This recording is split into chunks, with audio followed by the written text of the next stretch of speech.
Yes, hello, welcome everybody to the 16th episode of ModXtra. We are two massive overgrown man nerds who worship at the broad church of nerddom and come together every 2 weeks to talk about what nerdy things we've been getting up to. I'm Chris, otherwise known online as the true Mr. Six, and that guy over there is Andy. AKA Denzel. You wish. You wish. Nailed the intro, by the way. Well done. I did, didn't I? It's coming to pace. I'm still not entirely happy with it. I still think there's a little bit more rhythm needed, but I'll get there. It's only been 30 weeks. But I'll get there. So indeed, welcome everybody. Come on in to MOD Towers. We're going to be talking some nerdy stuff this week. We've got lots for you to enjoy that we're going to debate and discuss. But as always, before we get into that stuff, let's just see what we've been up to in the last 2 weeks. So I'll ask you, my man. Yes. What have you been doing since we last recorded? Oh well, I've been binge watching TV series as opposed to a lot of movies. Movies wise, quite light. Introduced the family. This was a debated one because I wasn't sure how the kids would get on with it, but we did the Hunger Games. The Hunger Games is a 15. Wasn't sure what the reaction is, but it wasn't too old for them. I mean, there's not a lot of swearing in it. Is it a 15, or is it like one of these 12As that just got a 15 slapped on it when it went to going home? Maybe. Yeah. It certainly isn't around that. I've seen it before, so I knew that there was no blood. Not too much in the way of blood, guts, and gore, or swearing, or anything else. But that went down really, really well. So over the course of this past week, we have done the Hunger Games 2, 3, and 4. Although I missed 4 because I went out, so I've missed that. But that you must have seen them. I've not seen them all the way through. Actually, I think maybe I've seen the first 2. Yeah, they take a completely different tangent after the first 2, but enjoyable nonetheless. I really like them. I really like the first one because I remember when I first watched it, I didn't know anything about it at all, and it was just kind of like flicking through. Everyone was in bed, movie. I was like, "Oh, I've heard about that. Let's watch it." And then it was like, "You what? You can't do that." You ever see the Japanese movie Battle Royale? No. Oh, you're not seeing that? There's been a lot of comparisons drawn between that and the Hunger Games because Battle Royale, which is significantly older than the books and the movies, is the premise is the same. It's about getting wayward teenagers and chucking them in a Battle Royale televised scenario for the entertainment of the masses. A bit like Running Man, but not, as in they're not kids. Yes, yeah. But that came kind of warped dystopian future where people don't mind watching it. Oh, that reminds me of another movie I've watched. I'll move on to that in a minute because that is weird. So anyway, yeah, we watched The Hunger Games. I really enjoyed The Hunger Games. So that was fun to introduce the kids to that. Other movies, I watched I'm a glutton for punishment because I was like, ooh, Cosmic Sin, a sci-fi with Bruce Willis in it.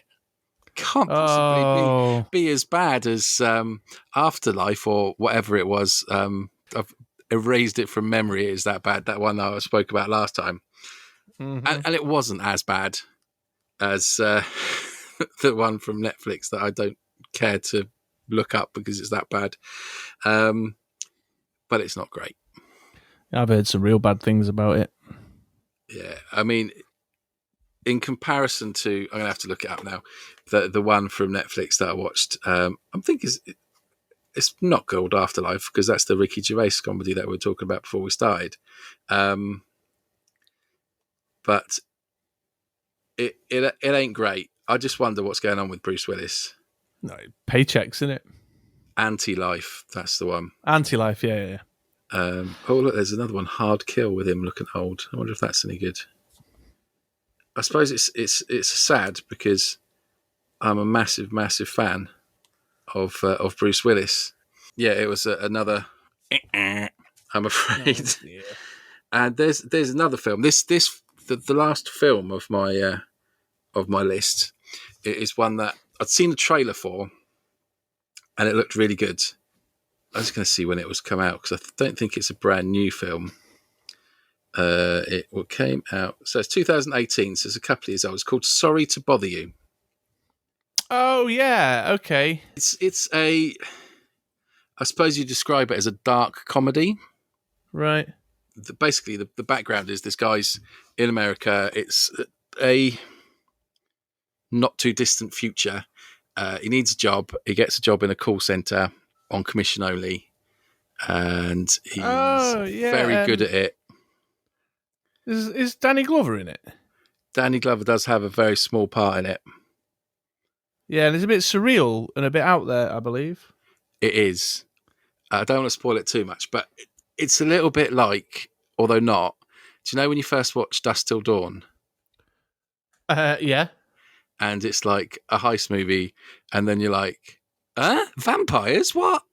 It's a little bit like that, only it kind of leads you. It's got that undertone of batshit craziness to it.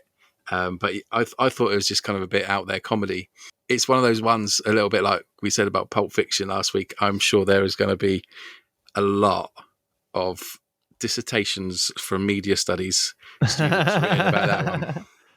Because I won't spoil it for you.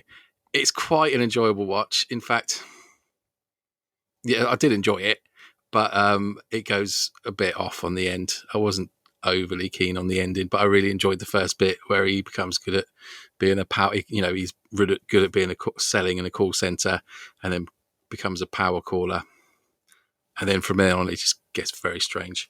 I'd like to hear your thoughts on it. If you get a chance, watch it. It's on Netflix for the next week or so before it gets taken off. Okay, yeah, I'll try and squeeze it in. Yeah, I'm sure there's lots of meanings and layers to it that goes way over my head. So that's my movies. But I have done quite a lot in regards to TV. I have finished off Falcon and the Winter Soldier. Oh, good. I also started going back through it again to see how the pace went as a binge. I liked it. I've been thinking about this a lot. Well, I've only kind of got through the first two. It is different paced to your norm, but I don't dislike it. Don't dislike the fact that it's got a different pace to it. Yeah, I mean, it's not a matter of dislike. I just sensed it. I felt it when I was watching it, like the pace was a bit unusual and a bit odd, but it affected my ability to enjoy it, and I became very aware of the weird cuts and things in it. You don't find it a bit earnest, like they laid some elements of it on a bit thick, like the iconography and stuff? Nah. All right. I mean, different things have got different angles, isn't it? Just me then. Like when he's got a body and he comes down with his wings and he's like an angel descending from the sky. Or they kept laying it on really thick with the Patriot and the shield and stuff. No? Nah. Just me then. Nah, I thought it was quite good. Right. Actually, more than good. I thought I really enjoyed it. It's quite serious and, political elements to it, which I think is fine.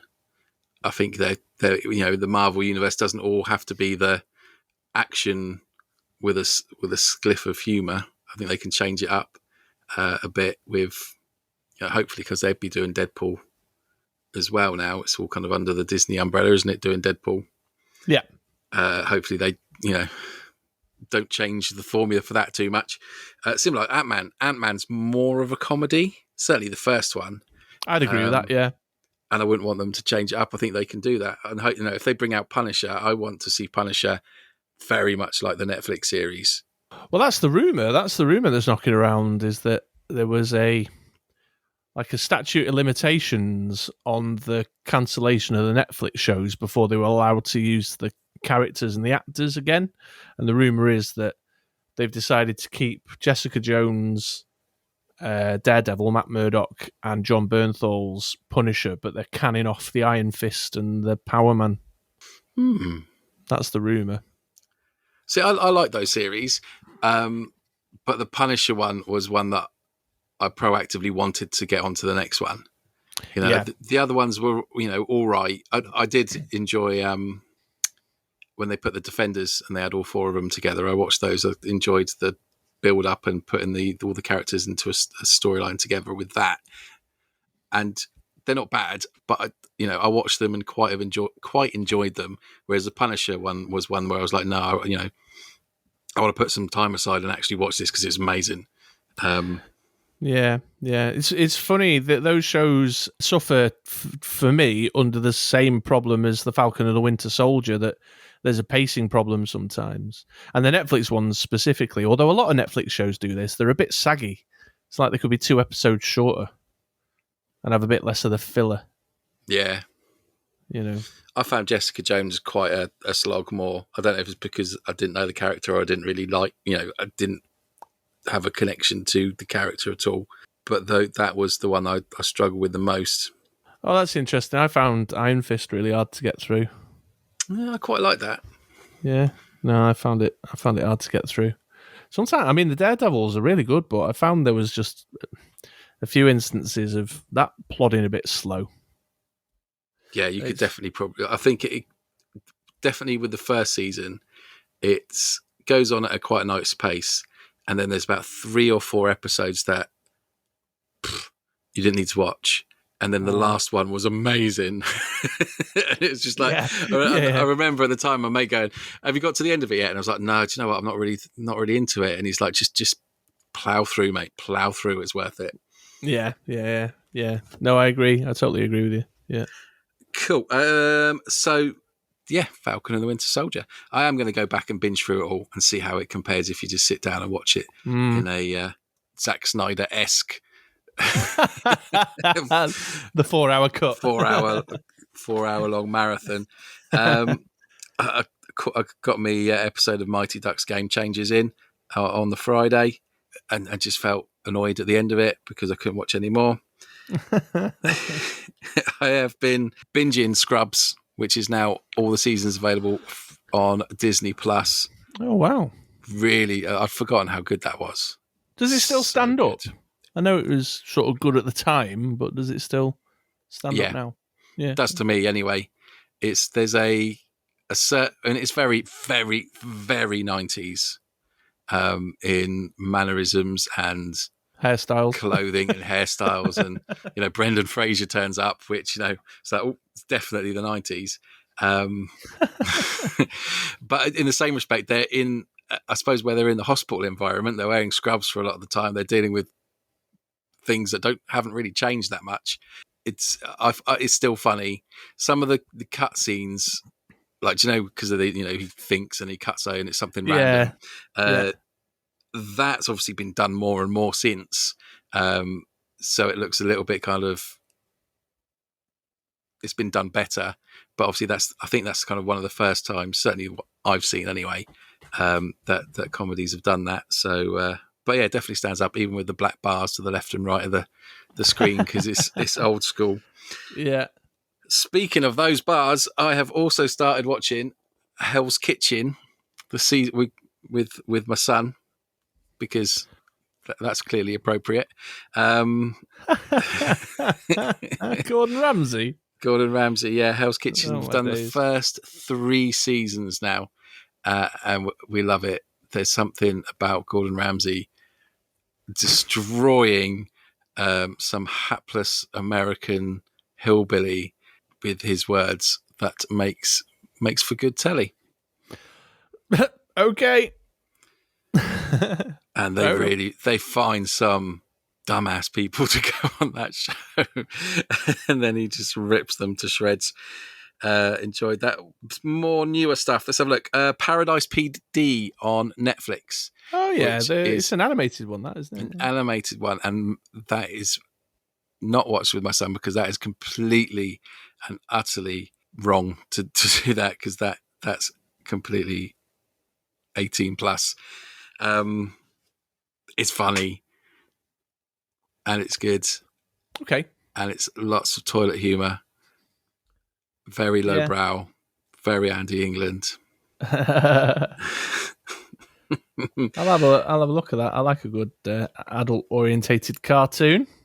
Yes, it's worth watching. I'll be interested to see what you think of it.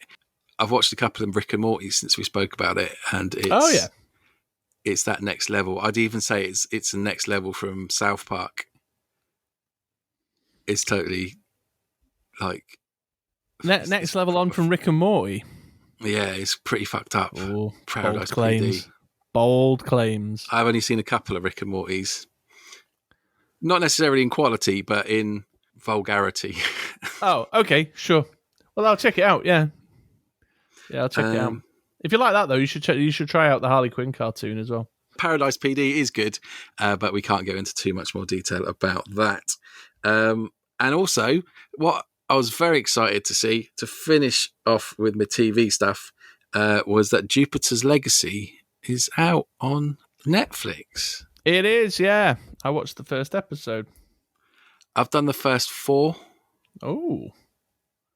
And it's exciting. It's like, oh, I read this not that long ago.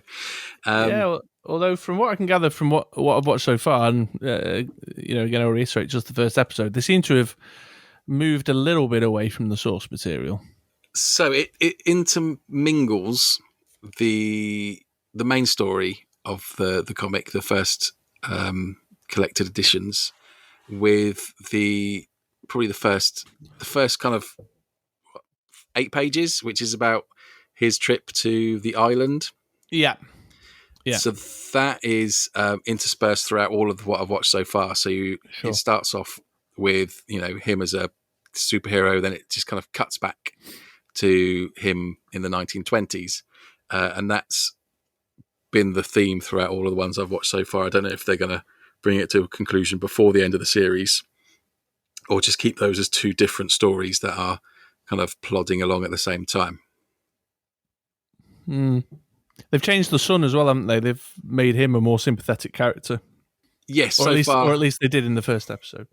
So far, I don't dislike him, but I think he was up until things go south.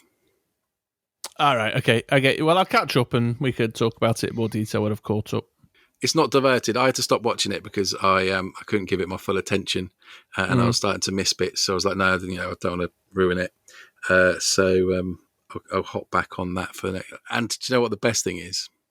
Enlighten me. They're not drip feeding it. You have no idea how bloody happy I was when I was like, yes, the whole flipping season is here. Let's go. Very good. That really kind of concludes me watching. A lot of Scrubs does make up that list. Just for reading wise, I tried War of the Worlds because it was free and I knew it was good, but I couldn't get on with it. Interesting. It's the older books. The way they're written is quite hard to read, and I wasn't enjoying it. And I was like, well, what's the point of reading this? I'm not enjoying it. So I moved on to another free book that you can get off of the iBooks on your iPad or your phone, called Exodus by Andreas Christensen. It seems all right. It's free. It certainly hasn't grabbed me like books have recently. The binging that I'd had with Ready Player One, Ready Player Two. Sure. But it's a good read and plodding along quite nicely. It's not an asteroid. It's a rogue planet. A rogue planet, which is basically when a star explodes in a different system and it sends a planet flying through space because of the explosion and momentum. Anyway, a rogue planet hits Mars, destroys Mars, but there's an asteroid now in orbit with the sun, which is eventually going to hit Earth. But Earth, it's a little bit in the future, and it's all gone a little bit kind of dictatorial, and they're trying to build a spaceship. They've kind of identified that the planet's going to go in about 8 years, and they're desperately trying to work out how to build a spaceship to kind of save humanity and send a select few off into space. On an Exodus. Exactly. I see what they did there. It's clever. There's 3 books. This first one's free, so let's see how we get on with this one and see if I bother paying for the others. And that is pretty much me, mate. Well, it seems pretty full. Yeah. Pretty full. All right, I'll share a few bits from my 2 weeks then. So I've been doing a rewatch. I've been rewatching a show that I love it, actually. It's called Justified. You ever seen this? Doesn't ring any bells. It's got Tim Oliphant in it. So what happened was I was packing away some old DVDs, getting all prepped up for the house move, and I came across my season 1 and season 2 box set, like right at the bottom at the back of the DVD rack. I was like, oh, I've not seen this in ages. Anyway, carried on with the packing, put it all in the boxes, and then I was just mooching around on Amazon Prime, channel surfing for something to watch, and they had all 6 seasons on Amazon Prime. So I've ended up smashing my way through that, and I'm part of the way through.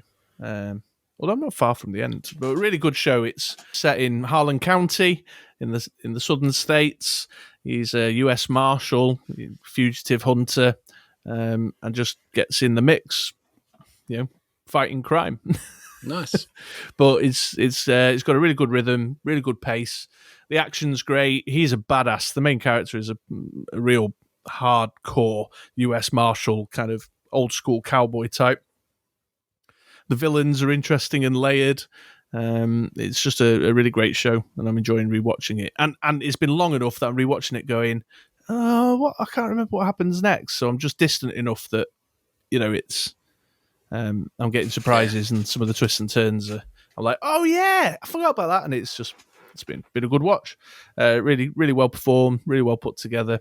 Good show. A guilty pleasure has just started up again as well. I've been watching The Rookie. I think it's on Sky, which is Nathan Fillion's LA Cop show. I think on its third. This is the 3rd season now. Okay. So it's week on week. It's a very by the numbers sort of cop procedural, which I wouldn't normally go for, to be fair. But Nathan Fillion, the guy lifts the show and makes it greater than the sum of its parts in some respects. And I find it an enjoyable watch. So it's kind of my brain dead, put it on while I'm eating my dinner kind of guilty pleasure show. Is that quite new then? Yeah, newish. Like I say, it's on its third. The 3rd season has just started. Is he still fat? No, in fact, he's lost quite a bit of weight. Because there was a little bit where he went a bit Andy England. Yeah, I don't know. He looks super skinny in the 2nd season. Nice. Good on him. I need to get some tips. Well done, Nathan. Yeah. And then we finished up Line of Duty, which I'm still not convinced about, but the wife enjoyed it, so that is fine. Whatever. That's quite a big thing, Line of Duty. I've seen that crop up in conversations and social medias about it finishing off. Yeah, I think the hype is overrated, to be honest. I don't think it's as good and as involving as it's being made out to be. I've got a bit of a theory, actually, because this happens a lot here in the UK around sort of BBC shows, particularly. I think there's still a large proportion of people who just have Freeview, and so the only kind of big ticket entertainment they get is when the BBC puts on one of these dramas, one of these kind of Friday night dramas. Yeah. I think the same happened with what was that one with the guy from Game of Thrones and the lady from Ashes is Ashes? He's a bodyguard. It was The Bodyguard. It was called The Bodyguard. Yeah, same sort of thing. Like everybody went kind of a bit crazy for it, and it was getting a lot of attention. And it was good, but it wasn't that good. You know what I mean? Yeah, we watched it, and yeah, it was good. But that's about it. Yeah, but I think that there's still a large population of people who are just getting their TV from Freeview, and therefore these are big hype shows for them. Do you get what I mean?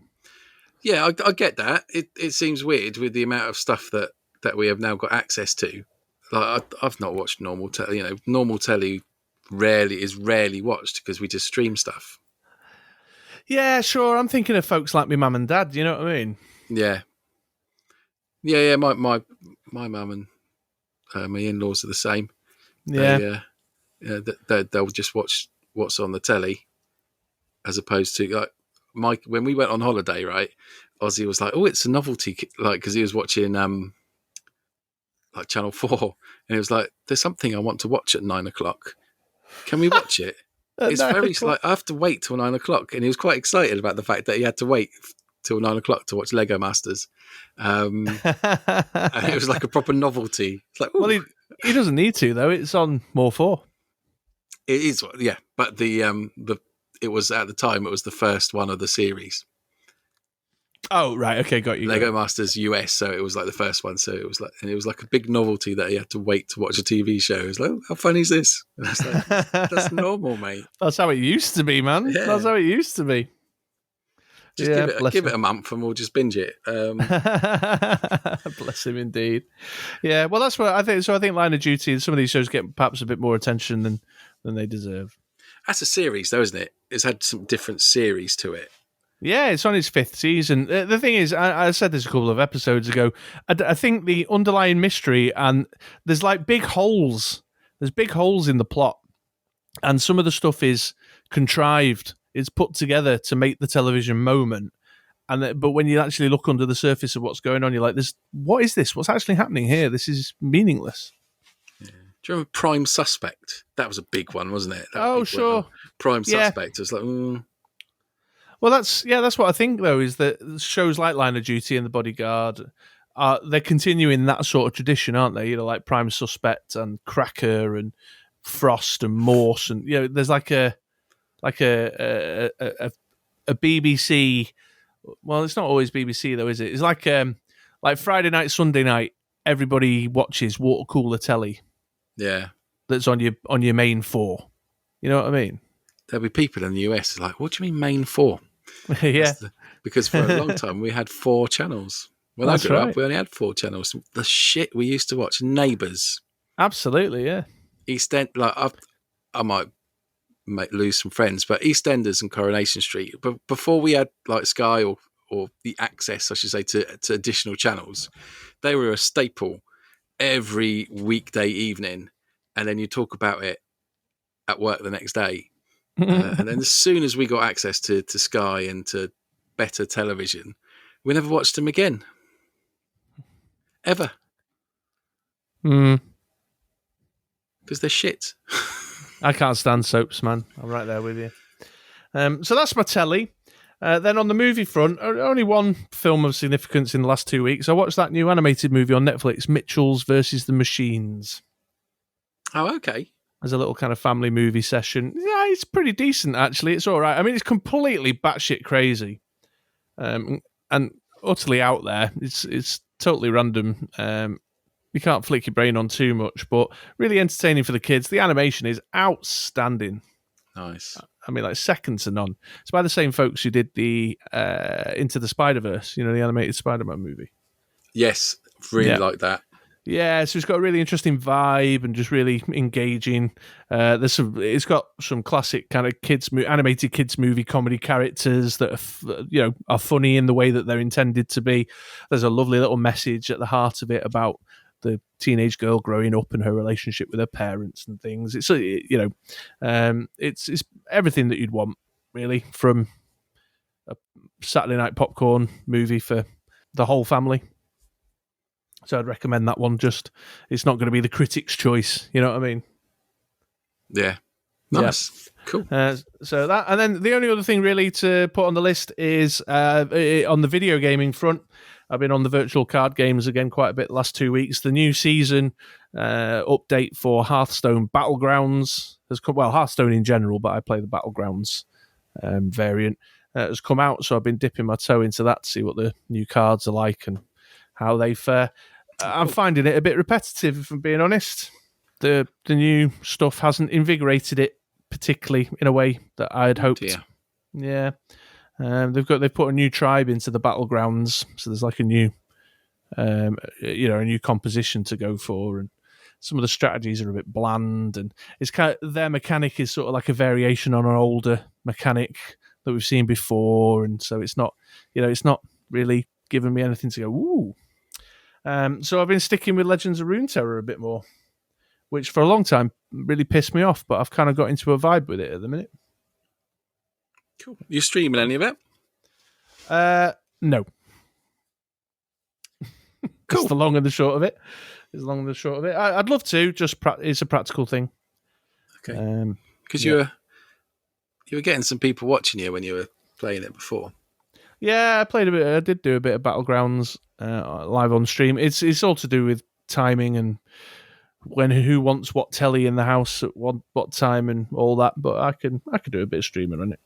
The Legends of Runeterra deck's doing quite well. I've battled myself up to bronze 1, which I think is pretty good considering I picked it back up again like 3 weeks ago. Congratulations. Yeah. Thank you very much. Thank you very much. There you go. That's been about it for me. I've had lots of other stuff kind of going on, filling me time. Nice. I'd like to throw something out there as a mini watch for us both for next episode. All right. So on Friday as we record, Friday coming as we record, so the Friday just gone as you listen, or even maybe further, depending on when you listen. The second volume of Love, Death, Robots is going to be released on Netflix. 100%. Yeah, 100%. I intend on watching that. That's I stumbled across that not that long ago. I think I messaged you going, "Have you seen this? This is amazing. This is so up my street. It's unbelievable." Lots of shorts, lots of animated shorts, majority sci-fi related. Brilliant. So yeah, I think if we both can get those under our belt before the next ModXtra, we can have a good natter about them. Yes, yeah, I do plan on watching it. Cool beans. I do plan on watching it. The new Joss Whedon show. I mean, I know he's not very vogue at the moment, but his new show, The Nevers, I think is due this weekend as well. The Nethers. The Nevers. I was going to say the Nethers would be a. No, yeah, that was just the Manc accent getting in the way there. Yeah, which I know he's not very vogue. However, seems to have a strong cast, and the other writers and directors are of a good pedigree. So I might be checking that out as well before the next episode. Ooh. What was that? Right. That's Sky Atlantic, I think. Oh, I think it's a HBO one. That. Oh no, no, I've not got that. You don't get it on your Now TV. I'd have to pay extra. Right. I got the movies, I got the sports. Well, I can get rid of the sports soon because the season's coming to a close, so that's going to free up 20 odd quid a month, which would be nice. Sure. All right, well, one to think about. One to think about. And there we go. There's the update. So, shall we let the listeners know about the two main segments of the episode this week? Oui, monsieur. Okay. Well, we've got an Andy's Retro Corner, but with a twist. It's Chris's Retro Corner. Absolutely, Chris's Retro Corner. So the Retro Corner is where we do a movie rewatch. We just pluck a retro movie, although this one's not so retro, really. But we pick an old movie, a favourite of ours, and do a rewatch and discuss the film. And the topic of discussion this week is American Gangster, the 2007 gangster movie, surprisingly enough, directed by Ridley Scott and starring Denzel Washington and Russell Crowe. And then we're going to move on to a bit of TV chat this week. It's another classic ModXtra Top 5, where Andy and I are going to be debating our 5 favourite comedy TV shows. Ooh. And with that all said and done, that should bring us to the end of the episode, I would imagine. Should do. We've waffled on enough. Absolutely. So should we crack on? Let's do it. Let's do it. Let's do the Retro Corner first. Cool beans.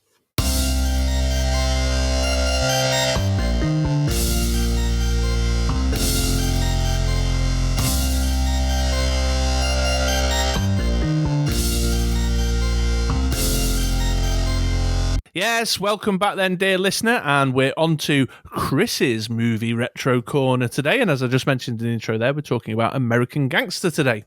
I'll give you the blurb. This is directly off the back of the Blu-ray box. Academy Award winners Denzel Washington and Russell Crowe team up with director Ridley Scott in this powerful, epic story. Armed with ruthless, streetwise tactics and a strict sense of honor, crime boss Frank Lucas rules Harlem's chaotic drug underworld. When outcast cop Richie Roberts sets out to bring down Lucas's multi-million-dollar empire, it plunges both men into a legendary confrontation. Ooh. So there you go.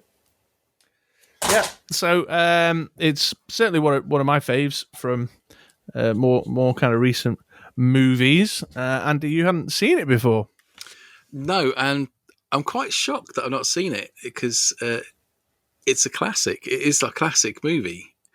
You get that feeling when you're watching it. You think, this is good. This is a good quality. It's got the lineup, hasn't it? You've got Ridley Scott as a director, and then you've got Russell Crowe and Denzel Washington. But yeah, it just slipped under my radar.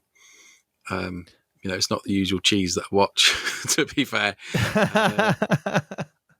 yeah, I think it slipped under a lot of people's radars. I don't remember it being big when it came out, which is strange because you would kind of categorize it in that same space as your your Scarfaces and your Goodfellas and your Donnie Brascos. It's in that same ballpark of what is a very popular genre. So yeah, I think it did kind of slide by a bit unnoticed at the time. I'm not entirely sure why. When was it? 2007. 2007. I do like the movies that are based on real life, like because Donnie Brasco, you just mentioned that, reminded me of it, and that's very cool. And the fact that kind of has, I don't know how much, but it's got beddings in reality. And the first thing I did after I finished watching it was, Google Frank Lucas. Yeah. See what he actually looked like. See how legit it is. Read up and see what kind of stuff. And it's like, okay, that is, he did do that. That's mental. Goodfellas is a true story as well, Really? Yeah. I didn't know that. Yeah, it's based on a book that was written by the real Henry Hill. Wow. Which I think it's called The Wise Guys. I think rather than Goodfellas, the book. Or maybe the book wasn't written by him. I think maybe it was written by the son. Anyway, that's a true story as well. That's it. That's right. The Irishman, that 3.5 hour. That's a true story and all. Yeah, that's a true story. That guy wrote that. That's crazy. Yeah. So, American Gangster then. Anyway, yeah, American Gangster. So, American Gangster. So, yeah, it's definitely got some heavyweight actor behind it. It's got some heavyweight director. The writer, Steve Zeilen, is very well known. He's a heavyweight writer as well. The writer of Schindler's List, for example, which is, Yeah, it's pretty high credits. Yeah, absolutely. So, yeah, it's definitely got some heavyweight stuff going on. It's based on a true story as well. So, I'll just go straight to the heart of it, man. What did you think? How did you find American Gangster? Yeah, really, really enjoyed it. It's it's a brilliant movie. It's a movie type that I enjoy, but not one that I veer towards, if that makes sense. Sure. So it was nice to watch. It wouldn't be something if I was flicking through Netflix or a streaming service and I saw it, then I might pick it up. If I was, it would probably be behind a lot of other stuff. So I'm glad that you suggested it and I watched it. I was going to watch The Untouchables because it had that kind of vibe. And I wanted to see the comparisons. I didn't get around to watching The Untouchables. Right. And obviously it's a completely different era and, different storyline. But it's got that, that same, the good guys against the bad guys. Yeah, very classic kind of cops and robbers sort of. Yeah. And we're seeing both sides of the story there as well. We're seeing Russell Crowe and his investigation at the same time as we're seeing Frank Lucas build his empire, his drug empire, and sort of take control. And so there's two storylines running parallel. And I think there's interesting differences in the way the two storylines kind of pan out as well. Yeah, Russell Crowe's character's an interesting one. I think it plays second fiddle quite a lot to Denzel Washington and Frank Lucas. It's the Frank Lucas parts, like you're invested in. You kind of like him.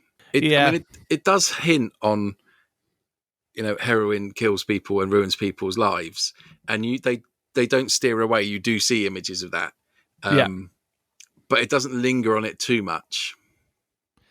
No. Although I think some of the stuff that it does give you along those lines is pretty heavy going. There's the dead mother on the bed while the baby's crying, and there's like a flash, a sequence, isn't there, of like a montage of all this kind of stuff going on. But they do juxtapose that with the Frank Lucas, honoured member of the community, giving away turkeys at Thanksgiving, supporting local businesses, looking after the family, which is his driving motivation, is that kind of desire to take his family out of kind of Hicksville into a more affluent future, looking after his mama and all that. And the kid who's got the the talent in baseball, trying to move him into something more secure for his future. So they do juxtapose those two ideas definitely to demonstrate kind of how much of a complex character he really was. But it boiled down to the fact that he was selling drugs. yeah. But then the same again with Russell Crowe. His police officer Richie Roberts is trying to go to law school and improve his standing in law enforcement. He's an honest cop, but they definitely, his partner gets up to all sorts of shenanigans, and he covers it up and helps his partner get out of trouble. He turns a blind eye to bent coppers. He uses a sledgehammer to break someone's door down and force entry without permission and all that. There's definitely blurred lines in the way that he goes about doing his policing. Yeah, which is concerning because he's probably one of the least bent cops in the whole flipping thing. Like when he's going to help out his partner, and they're like, "Nah, sorry, who are you? Oh no one's available for you." Yeah, we ain't sending anyone down there. Yeah, not doing anything for you, mate, because you handed in gave £1 the money back. £1 Yeah, I didn't. Was that £1 supposed to be for policemen? No, the implication is that there is a kind of bent copper code that when you acquire ill-gotten gains from a criminal, that it don't go on the books. It gets, the wealth gets spread around, divvied up. Right. Yeah, that's the implication. Which of course he doesn't do. He gives it all, hands it all over. I get that bit now. But there's also this element of, if he's, how bent is he? Would he turn like other bent coppers feeling nervous around him because he could chop him up? Yeah. Which obviously more of that story unravels about his motivations and what he wants to do about bent coppers. Particularly when you see how the film wraps up. Yeah. And there are some bent coppers, oh my word. Indeed, they are. Josh Brolin, his character. Oh, that's who it was. I didn't recognise him with a tash. Yeah, Thanos himself. But yeah, he's definitely the ringleader of a kind of a particularly bent unit. I can't remember what they call them, special investigations or whatever, on the island of Manhattan. They were basically their drug dealers. Yeah, absolutely. Yeah, they don't actually do any police work. They just take the drugs and sell them on. Yeah, seize it and then go get it out of the police lockup and sell it back to them. It's not a bad idea. But but the characters, this is one of the lovely things about it, is that they're very layered. They don't just say, here's bad guy, black hat, tash, tying women to railroad tracks. That's obviously your bad geezer. Here's your hero, kind of thing. They gave them complicated lives that told us something about what their motivations were. The moral of the story is basically, don't wear a fancy mink coat if your wife gives it to you. Yeah, don't get noticed. Yeah, that's right. Because that's his rule. His rule is not to get noticed. Wear a bland suit and blend in. His missus balls that up when she gives him the most ridiculous hat and coat combo to go and sit at the front row of a boxing match. Well, it's Superfly. It's the 70s. It's Superfly, my man. I particularly love all that stuff about the film. All the kind of leather peacoats with the wide collars and the pattern shirts and stuff. That's because you still wear that now. Well, that's true. Yeah, I can't deny that. But I do like the 70s vibe. Although one thing about the 70s vibe of it all, besides the fashion and the wardrobe, is that everything's so lo-fi. Like when you watch sort of modern policing shows now, that they've got technology and these amazing bugs and lining up satellites and drones to spy on the villains and stuff. Whereas all the police work, everything was done really old school because the technology wasn't there. So it's about sneaking photos of people and like literally working in the streets, which I kind of like that element of it all. Yeah. Very old school.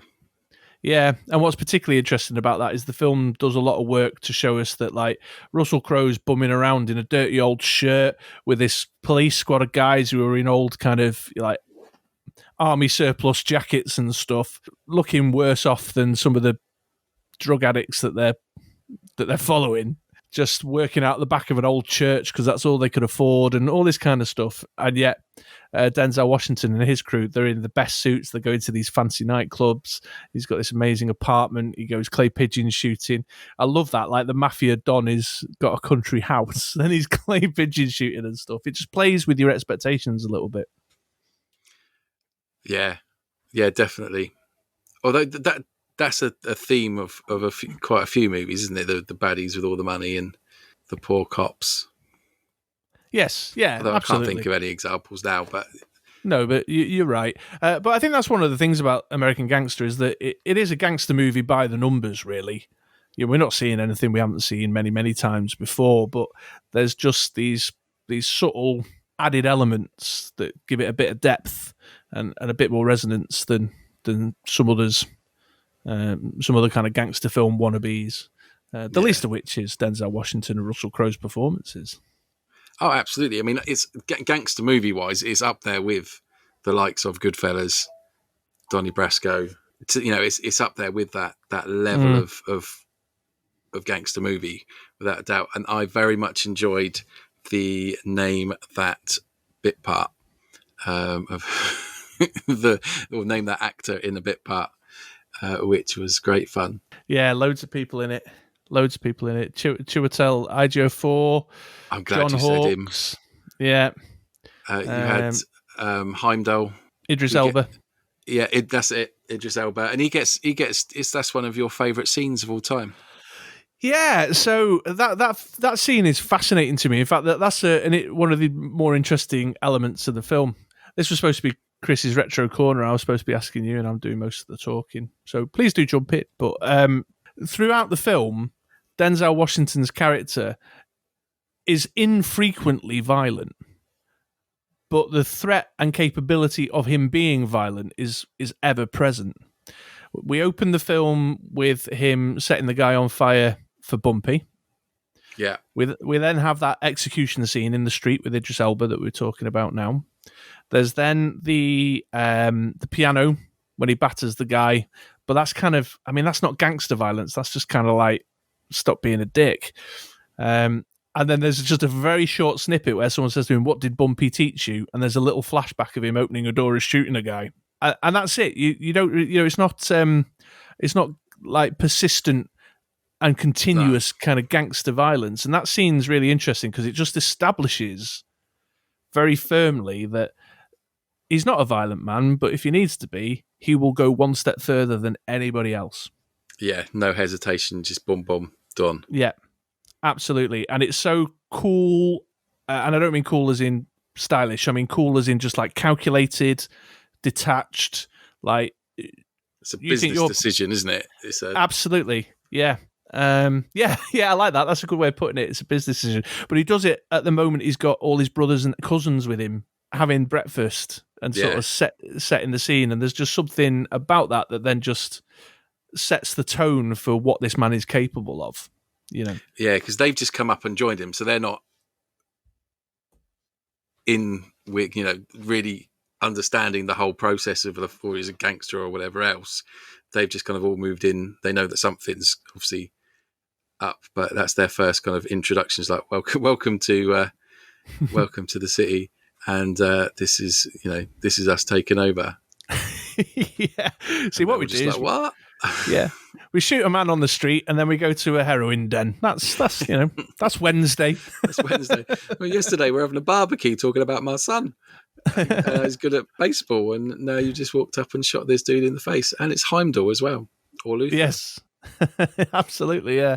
But yeah, I love that scene. I absolutely do. I did name it as one of my favourite scenes because there's just something about the tone of it all and what it does for the film and how the whole movie hangs off that moment. Yeah, I can't believe that someone would have the balls to go over to Vietnam in the middle of a war to suss out the source of heroin and managed to smuggle back so much of it that he must have had. I mean, I'm not saying that it's a good thing he's done, but he must have had balls of steel. Well, the war is what created the opportunity. Oh yeah, absolutely. When the war finishes, he's like, "What?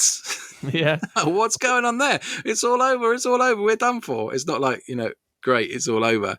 I quite like that contrast of when the Vietnam War ended, everyone was happy, apart from the the drug dealer. Yeah, he was using it to cover his tracks, as it were. Yeah, absolutely. So, what was your favourite bit? That's there's obviously a scene that I find quite meaningful, but do you have a favourite moment? There's a lot of standout scenes and there's bits. I quite like the bit where he has to go and get his partner from the dealer's little flat. Yeah, and he's surrounded by people wanting to know what's going on, and he's got the quick thinking to put the corpse in a bed and open his eyes up. Yeah, and the poor paramedics are in there where's everyone else? Where's the backup? Yeah. Yeah. I like the way he's thinking. He's like, no, it's fine. We'll get him to a hospital, and they leg it. That's a good scene. Yeah, that is, and that tells you a lot about who Russell Crowe's character is all about, doesn't it? Yeah, quick thinking, getting themselves out of the trouble. Yeah, I like he's is a weird character because he's good and he's got these bad elements to it. There's the whole bit about him getting a divorce, which I suppose adds to it. I don't see the point to it other than to kind of add an extra dimension so that you get to know him better.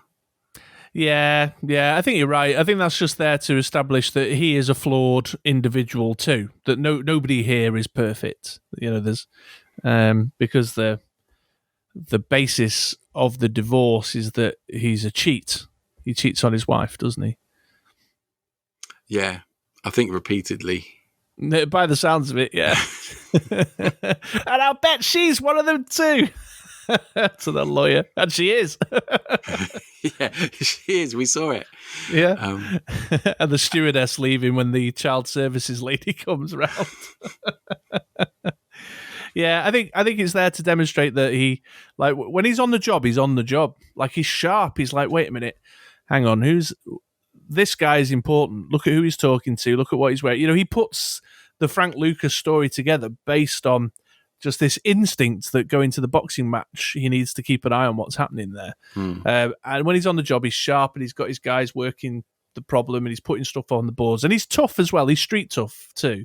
But then, in his personal life, he's just wildly disorganized, keeps forgetting about his weekends with his son and when he was supposed to have child service people coming around, and he's a cheat and he's a mess, and and I think that's really interesting. But then he passes the state bar. He becomes a lawyer.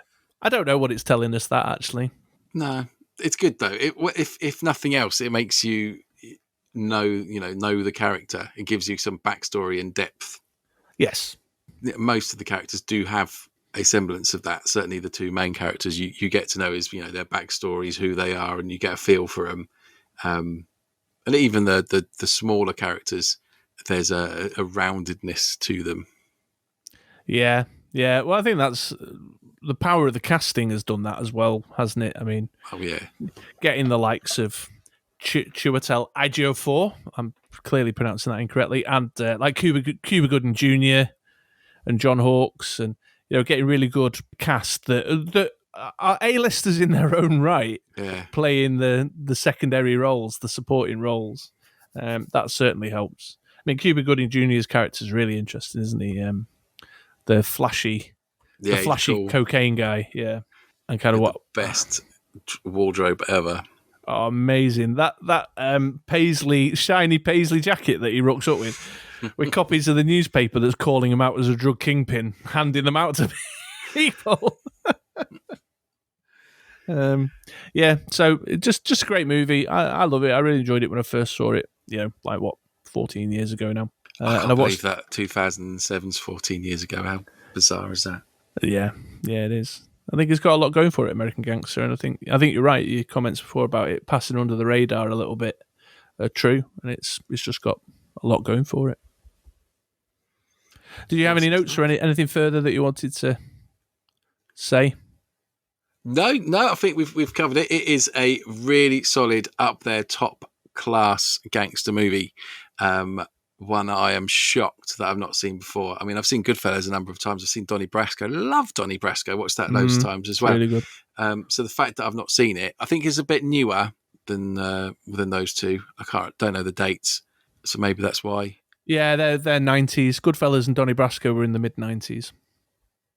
But nonetheless, definitely one I'm glad I watched. And listeners, if you have not seen the movie, then why not? You should check it out. Check it out. Yeah. Okay, my man. Well, we'll wrap that one up there then. So it's back over to you to name, back to Andy's Retro Corner to name our film rewatch for the next episode. Well, I've done something a little bit different. Ooh. I want to do a face-off. Oh, right. Okay.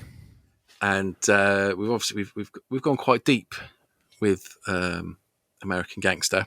Oh, yeah. Okay. I want to keep on that vein of deepness.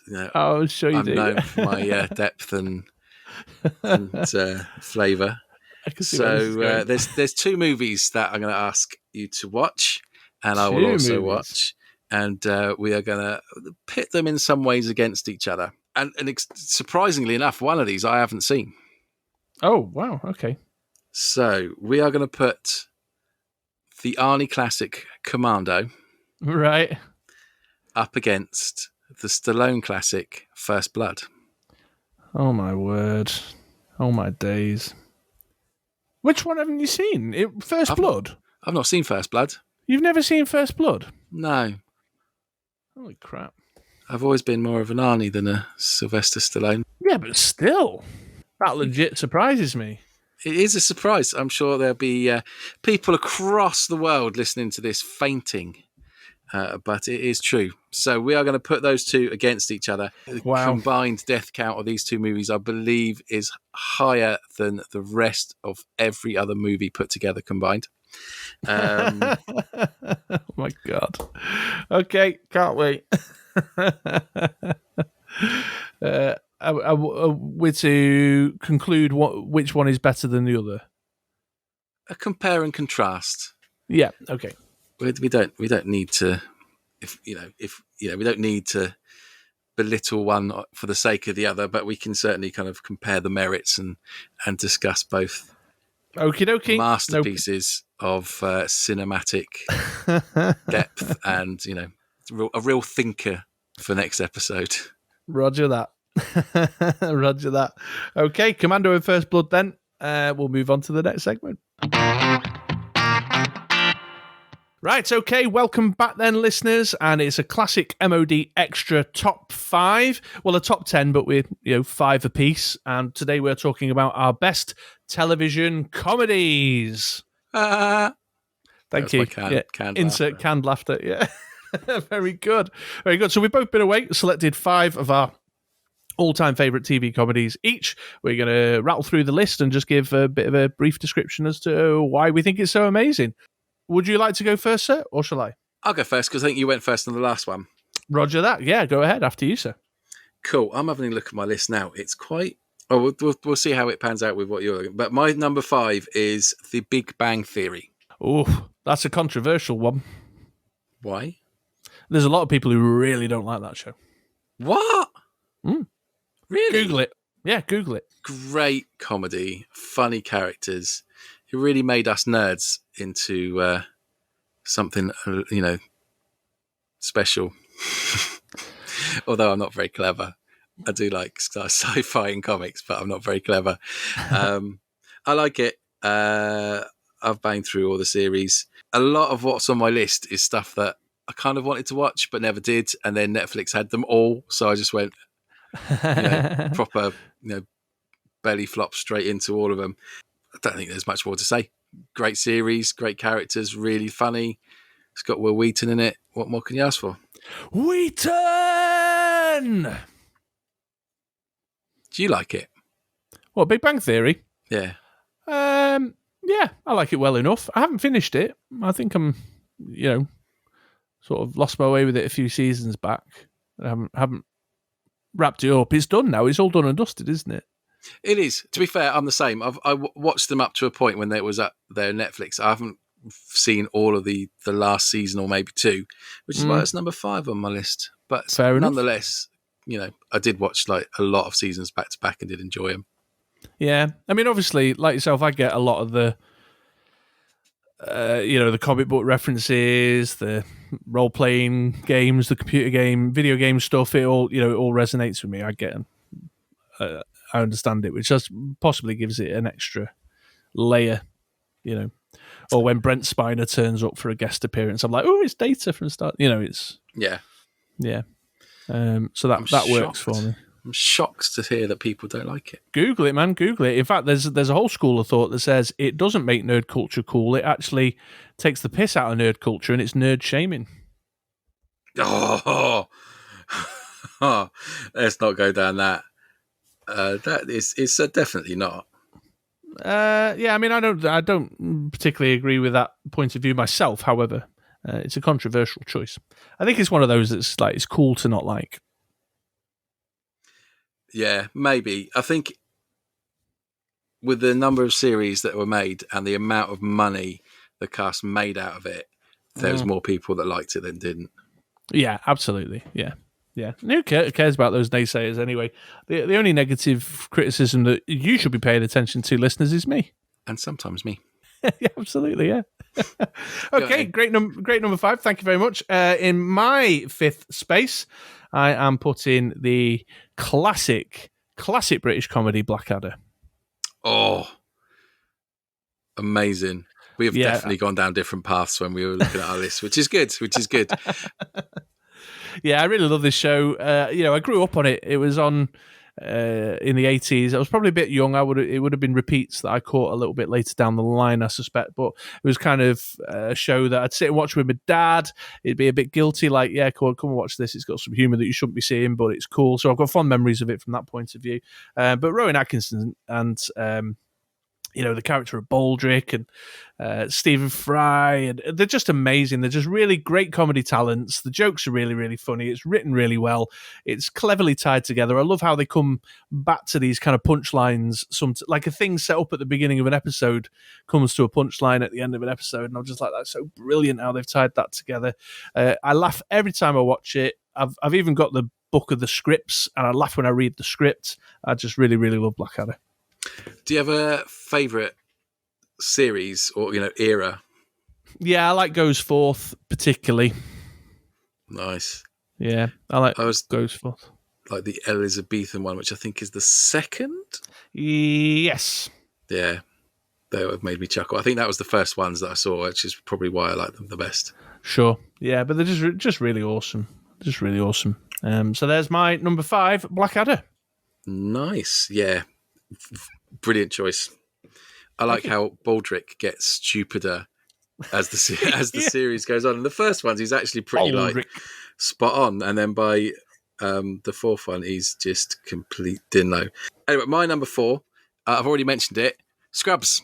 Oh, I could have predicted that from your earlier comments, actually. Yeah, definitely on the list because I've been rewatching them again recently. I say watching them again. When I first watched them, they were just on normal telly, so I didn't have a linear sit down where I watch them back to back. It would just be like odd ones here and there, so I've got no structure to it.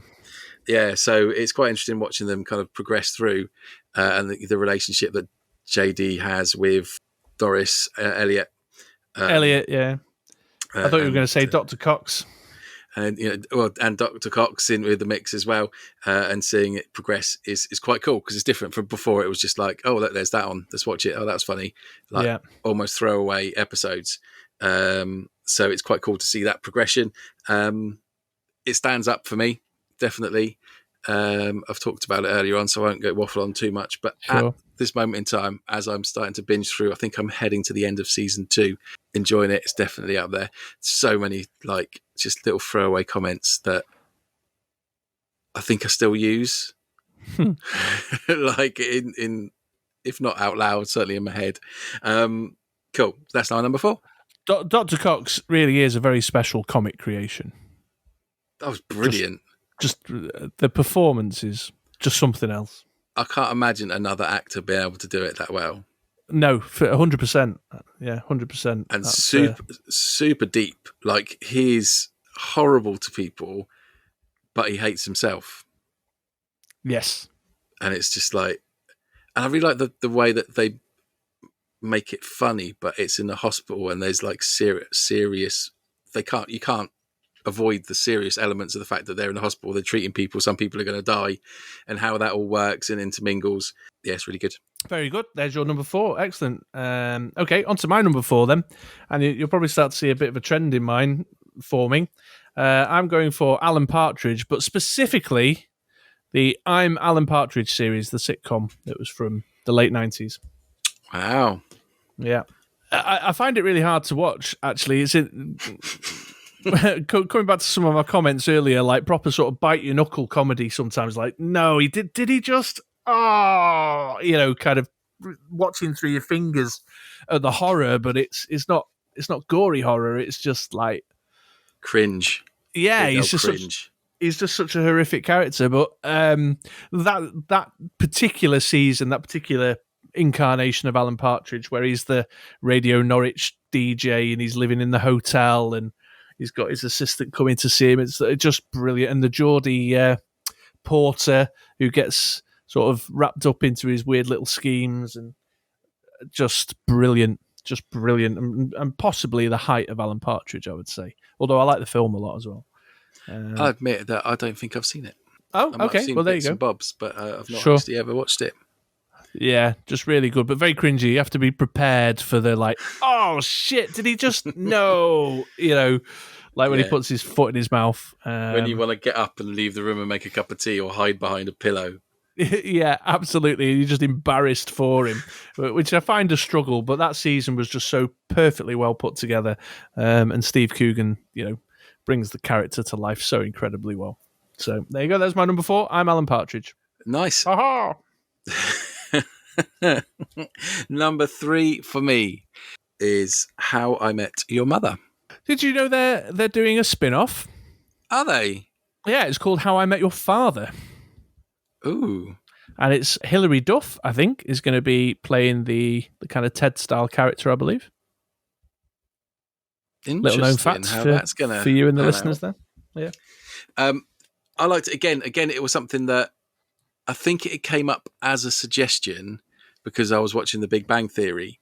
Yeah, okay. Do you know when it says like you might like this, and I might have heard of it. I think I'd seen some little clippets on Facebook because you flick through and little bits come up, and I binged the whole lot from start to finish and didn't stop. Really annoyed my wife because she'd sit down and watch a few and go, "Oh, what's this?" And I'd explain it to her. And she'd, "Oh, that's good." And then the next day she'd sit down and it'd be like 2 seasons on, and she'd be like, "What?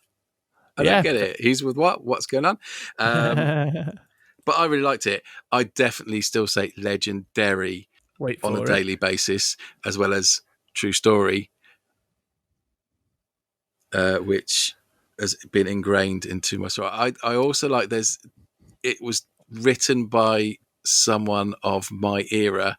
There's a whole episode about, I can't remember, but it's like the Murtaugh effect. And it just refers back to Danny Glover's character from Lethal Weapon, which I wouldn't be very surprised if a lot of people just didn't get the reference because they wouldn't remember like his name from the films that were made like ages ago and only old people remember. So I just liked it.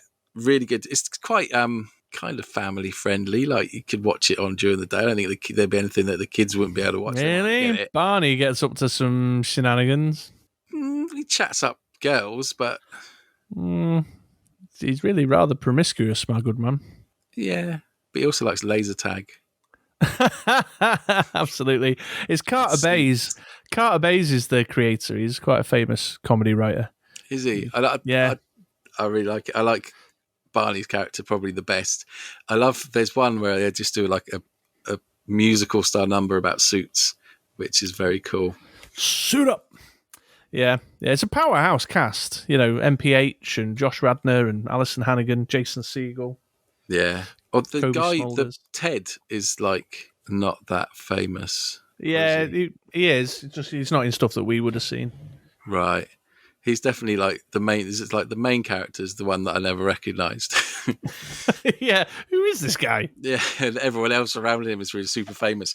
And his voiceover is from the Fuller House Yeah, or it's the Full House or whatever it Jesus. is back in the 80s.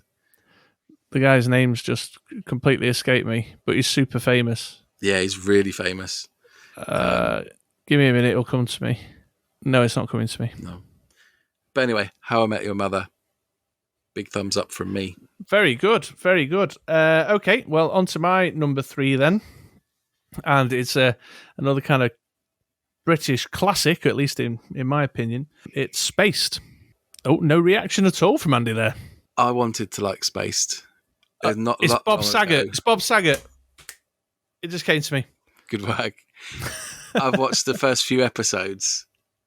I really wanted to like it. Like I love Nick Frost and Simon Pegg. Didn't hate it. Didn't really watch all of the season. Kind of went. Meh. I don't know what to say to that. I think it's just amazing. Just some really. I mean, Edgar Wright's involvement and in the direction, Simon Pegg's writing. Nick Frost's performance, as well as Simon Pegg's and Jessica, what's her name's, is just really brilliant. So cleverly put together. Again, comedy like The Big Bang Theory that's designed for people like us, with just these kind of nods and winks that exist only for us to get. I might try it again. You never know. Like so often I watch something and hate it, and then it's just because of a certain mindset or not in the mood or it's like when you're on a plane. Have I said this before? I watched Iron Man on a plane. The first time I watched Iron Man, it was on a plane and I hated it. But I didn't hate it. I just hated the fact that I was sat with my knees around my neck, squeezed into a tiny like box seat as a 6'4", like 500-pound monster. So maybe I need to give it another go. To me, it felt very 80s BBC, where everything kind of has that kind of feel to it. But you know, I will give it another go. I will give it another go before next episode and report back. Okay, fair enough. I think it's tremendous. I really do. I love everything about it. The way it's put together, I just think is super clever. But well, I took the wind out of my sails. All right, on to your number 2 then. Sorry. My number 2, Brooklyn Nine-Nine. Oh, that's very good. Yeah, I agree. Oh, that would be in my notable mentions for sure. Brooklyn Nine-Nine it's a series that when I saw it was on, I didn't put it on a list. I didn't think, I need to get around to that. I just watched all of them, and that's that. And you know, my wife managed to catch a few. Good for her, but I'm not waiting for you. I'm not waiting to watch it. You know, you want to watch it, that's fine. Andy Samberg is super funny. Yeah. Just brilliantly funny. The whole cast is funny. The latest season, I'd really still enjoyed it. They're all getting a bit kind of older and things are progressing on. I'm not sure if I enjoyed it as much as the first season, but it's still got life in it. Like, it's still good. But the first few seasons were just like out of this world, super funny. The direction he does it in, the just the bizarreness of it with the the best bit ever is the Backstreet Boys in the lineup. Yeah, that's really good. I like the episodes where they do like the Halloween challenge and things, just completely. Yeah. And the deadpan of the Chief is just second to none. Just amazing. Brilliant. It's just a great cast, really funny. Again, if there's people out there that haven't seen it, I can't imagine there'd be many people that watch it and are disappointed. Yeah, it's really, really good. Although I agree with you, I think the earlier seasons are stronger than the later seasons. Yeah, it's a different kind of pace and flavour to a lot of other comedies, which is, you know, quite refreshing. Obviously, it went on. I can't remember who was making it, but they dropped it. The first kind of, you know, oh really big kind of, I don't know, like, you know, the Universal, network or whatever. Fox, Yeah. that's it. Yeah. They dropped it, and then another network immediately went, dropped the ball on that one and just bought it outright. Or, did whatever channels do to bring it to them. insight into the workings of behind the scenes of TV there. Yeah. You're such a Hollywood type, man. So Hollywood. Yeah, nothing gets past me. No. Because I'd catch it. So that's my number 2. Okay, on to my number 2 then, is Black Books. I'm very UK. You're very US. Very UK. Yeah. So really enjoy this one. It's another one that only very typically British, short seasons, 8-episode seasons, only ever had 3 seasons. It's got Bill Bailey in it, Dylan Moran, just incredible performances. I love Bernard Black, and it's like some of the others on my list and some on yours. It's just got a different flavour. There's a kind of surreal edge to the things that happen and that go on. But at times I have been split my sides laughing at that show. I've not really watched it. It's quite slow paced, or is it just that I've not seen? I've not observed that it's quite slow paced. That's not to say it isn't, just that I've not noticed it. I've only seen maybe kind of 1 or 2. Obviously, it's based in a bookshop, isn't it? Yeah, I mean, there is this whole thing, kind of one of the sort of returning kind of comedy elements is that they are just basically whiling away the hours with no customers in the shop, just trying to find ways of, passing the time. There's definitely an element of that, which may be where that slower pace comes from. Yeah, I will try that out. Not within the next couple of weeks, but I will try it out. Yeah, was it just like our top 5 scenes? We're finding 2 very different, divergent paths, haven't we? Haven't we just? Yeah. Right, are we going for number 1 then? Yeah, give us your number 1 then, Seth. Okay, so my number 1 is a classic. It's British. Oh, very good. And I think it might be your number 1 as well. Only Fools and Horses. No. Is it not? It's not my number 1, but I do rate it incredibly highly. Only Fools and Horses is just the epitome in my mind of British family comedy. Yeah, I can't. It's great. It is outstanding. A lot of stuff, like certainly from the 80s, a lot of stuff which was great in the 80s just doesn't stand the test of time on the same genre. Things like The Vicar of Dibley. It's not. It's not 9 o'clock Channel 4 stuff. It's more 4 o'clock ITV on a Sunday. That doesn't stand out. The Vicar of Dibley was great at the time. Isn't that great now? Bottom, which again is a bit more 9 o'clock Channel 4, was hilariously funny. And I can't work out whether that's because it doesn't stand the test of time or because that I was like a teenager and that kind of slapstick anarchy perhaps appeals to the more juvenileness. But yeah, Only Fools and Horses. It's just brilliant. It's written so well. There are some just iconic moments that I know at least Brits out there will know. That bit where he goes to lean on the bar and just disappears. It makes you laugh. Monge too, Rodney. Monge too. Oh, Dave. This is brilliant. And the Batman and Robin, which I think was a Christmas special. You might be right. Yeah, a fancy dress party, wasn't it? Yeah. There's one scene I particularly love where Trigger tells a story about his broom. And the 3 of them are just looking at him with their kind of mouths agape, like, and then one of them just says at the end, "Trig, it's a whole new broom." Then he's like, "No, it's this broom's been with me for 20 years, but I had to change the handle and the brush head." And there's just something about the way it's delivered and the way they respond to him, and I just love it. Absolutely love it. Great. The characters are brilliant, especially also Rodney and Del Boy. Grandad. There was Grandad, and then it was Uncle Albert, wasn't it? Yeah. Uncle Albert was definitely my favourite of the old trotters.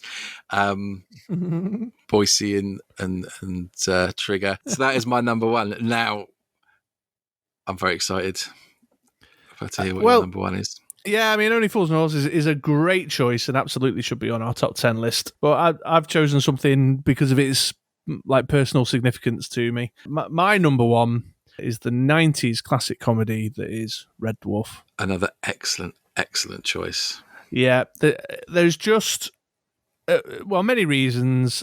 I just don't.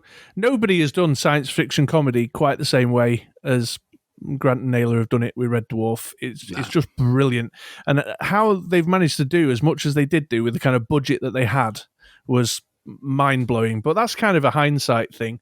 It's really punky. It's really down to earth. The way it's written, you don't like the jokes. You don't get jokes like you get in Red Dwarf. There's just something about the delivery and the lead up and the punchline and the way they work it that is really unique, and you don't find that style of joke across many stuff. Like they did that 3-episode special on Dave recently, and when I was watching it, there was just something in the delivery and the way they were delivering the jokes. I was like, oh man, I've missed this. And I've missed it in Red Dwarf as well, because they had a couple of seasons where they sort of strayed away from the path and had to bring themselves back. But yeah, there's kind of a bit of a punky element to it all, where it is a bit, I don't know what the word is, like kind of like Dave Lister is just just this last man on earth that you wouldn't want to be the last man on earth. Just the bum, I can't articulate what I'm trying to express, but there's a sort of chaos to it all that I just find really, really funny. But it's clever as well, like the way they twist and use all these sort of science fiction themes. They use it for really clever comedy opportunities, which I think is brilliant, like with time travel and doppelgangers and duplicates and aliens. And I don't think anyone's really mined that stuff quite successfully before. And since the characters and the chemistry between the characters is brilliant. Yeah. It's just how they bounce off each other, and the way they're like cats, like a half cat. Yeah. I never don't think I ever saw the one which explained why he's a half cat, but you just immediately accept that there's a half man, half cat kind of. Yeah, it does get explained. Cool. Yeah. Again, like when I love it, but I watched it as it was on telly, so you'd watch some, you'd not watch some one-offs. So yeah, I've not sure. kind of binged through the seasons. I know there was one with the alien that sucked their heads and made them change their personalities. Yeah, the polymorph. That was my favourite one. That's it. That's awesome. Yeah, really, really good, really good. And that's the way they found little comedy opportunities in these sort of science fiction tropes that just really intelligently and cleverly sort of found the comedy in those situations.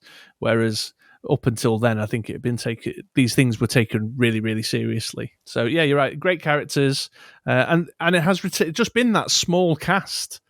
They have characters who sort of flit in and flit out, but since season 2, it's been fundamentally the same 5 characters for the entire duration of the show, other than a few bits with Holly changing gender and having Christine Kachansky sort of flit in and out at a couple of points. So yeah, just really love it. I have a really fond place in my heart for Red Dwarf. Awesome stuff. Do you have any notable mentions you want to rattle off before we close down? Just one, Community. That's your only American-y one. Yeah, it is. Yeah, just fell short of the list, that one. Nice. I've seen a few of them. It is really good, but I think the later seasons let it down compared to the earlier seasons, to the point where it wasn't enough for me to put it in my 5. Nice. I've got a short list of notable mentions. Friends. Yeah, okay. I think I just got overexposed to it. Yeah, it's it's definitely a heavy hitter in the comedy world. Sure. Any Primark will tell you that, with your Central Perk themed cushions and duvet covers that's still going strong today. I've also put down Father Ted. Brilliant. Which is just amazing. Top notch. League of Gentlemen. Oh yeah, I forgot about that. Which is just it's there because of Hello Dave.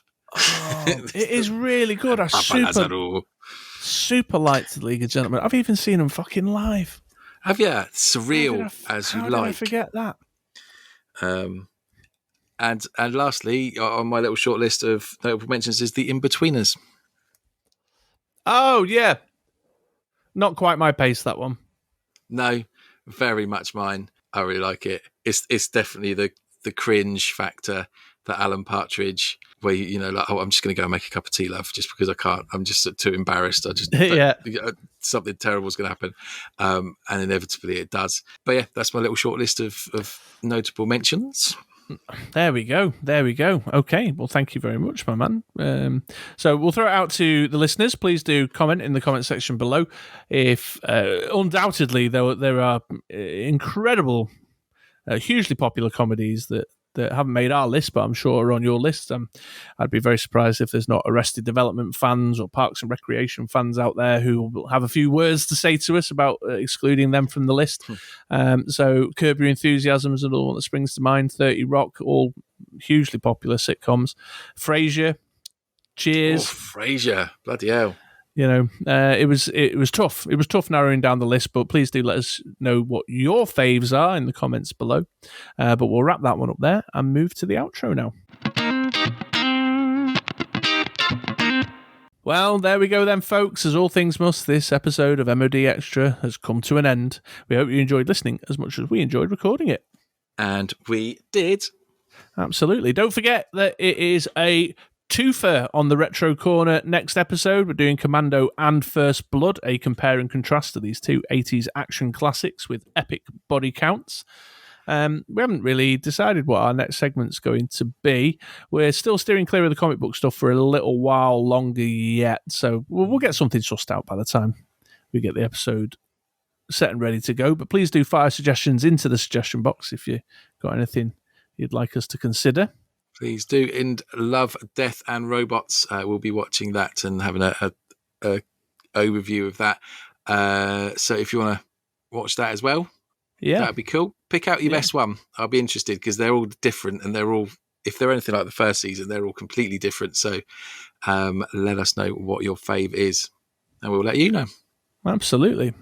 Follow us on YouTube. Make sure you search for ModXtra. Still on our big mission to get the 100 subscribers so that we can just call ourselves youtube.com/ModXtra. So help a brother out. Go on. Yeah, we've got some more board game reviews going up. We've got some video game content going up. And we will, towards the back end of the month, hopefully have got our act together around the next Fighting Fantasy read-through. So if you're a tabletop nerd, we've got lots of stuff going on our YouTube and on our Twitch channel. We have indeed. Okay, well, with all that said then, we'll wrap it up there. I've been Chris, a.k.a. True Mr. Six. And I've been Andy, a.k.a. Christine Kachansky. Chrissy. See you later, folks. Bye-bye.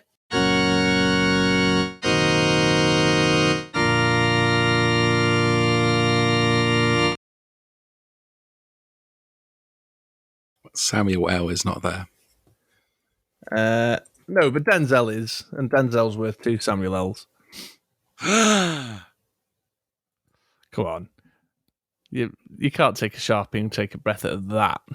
No way. I'll take Samuel L. You take Samuel L over Denzel Washington? Hell yeah. You are a motherfucking madman. You couldn't imagine Denzel going, I can't stand these motherfucking planes on this motherfucking snakes on this motherfucking plane.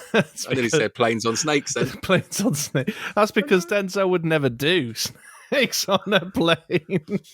And there is the difference between Christopher Williams and Andrew England. Well, I suppose so, yeah.